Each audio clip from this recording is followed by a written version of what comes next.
प्यारे बच्चों, आज आप लोग नक्षत्रशाला के माध्यम से पढ़ेंगे और जानेंगे कि ज्वालामुखी किसे कहते हैं, इसके कारण क्या है, ज्वालामुखी कैसे उत्पन्न होता है, क्यों बनता है। ज्वालामुखी किसे कहते हैं, इसके कारण एवं प्रकार। ज्वालामुखी पृथ्वी पर घटित होने वाली एक आकस्मिक घटना है जिससे भूतल पर अचानक विस्फोट होता है, उसे ही ज्वालामुखी कहते हैं। इसे प्रकृति का सुरक्षा वाल्व भी कहा जाता है। इसके माध्यम से पृथ्वी के भीतर का गर्म लावा, गैस, धुएं, कंकड़, पत्थर आदि बाहर निकलते हैं। लावा धरातल पर आने के बाद एक चित्र बनाता है जिसे विवर या क्रेटर कहते हैं। लावा अपने क्रेटर के आसपास जम जाता है और एक शंक्वाकार पर्वत बनता है जिसके स्थल रूप को ज्वालामुखी पर्वत कहते हैं। ज्वालामुखी विस्फोट की प्रक्रिया दो रूपों में होती है। पहली प्रक्रिया भूपृष्ठ के नीचे होती है तथा दूसरी प्रक्रिया भूपृष्ठ के ऊपर होती है।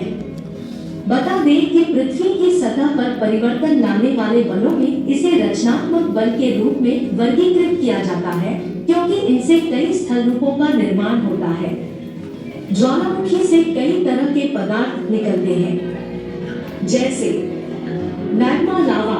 मैग्मा एक गर्म गलित पदार्थ है जिसकी उत्पत्ति तापमान में वृद्धि या उसमें कमी या दोनों कारणों से होती है और पृथ्वी की सतह के नीचे निर्मित होता है। जब मैग्मा सतह पर पहुंचता है तो उसे लावा कहते हैं।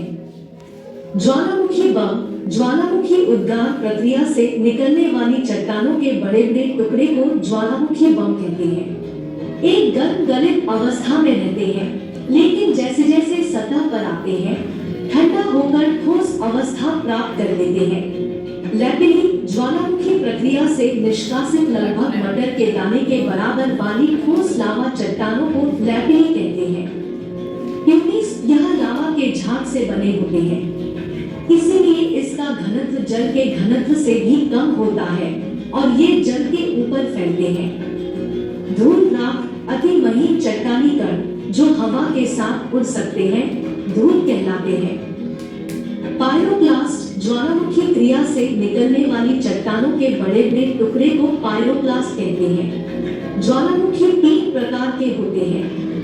पहला सक्रिय ज्वालामुखी वे हैं जिनसे समय समय पर विस्फोट होता रहता है, अर्थात जिनसे लावा, गैस, वाष्प इत्यादि निकला करता है। दूसरा सुषुप्त ज्वालामुखी वे हैं जो वर्षों से शांत या सोए हुए रहते हैं पर उनके सक्रिय या जागृत होने की संभावना रहती है। ऐसे ज्वालामुखी खतरनाक होते हैं। और तीसरा मृत ज्वालामुखी वे हैं जो युगों से शांत है और जिनका विस्फोट एकदम बंद हो गया है। जैसा कि हम जानते हैं कि ज्वालामुखी का जन्म पृथ्वी के आंतरिक भागों में होता है जिसे हम प्रत्यक्ष रूप से नहीं देख पाते हैं। इसलिए ज्वालामुखी विस्फोट के विभिन्न चरणों को जानने के लिए हमें बाहरी तथ्यों का सहारा लेना पड़ता है। बाहरी तत्वों के आधार पर ज्वालामुखी विस्फोट के लिए जिम्मेदार कारणों में भूगर्भ में अत्यधिक ताप, कमजोर भूभाग, गैसों की उपस्थिति और भूकंप प्रमुख है।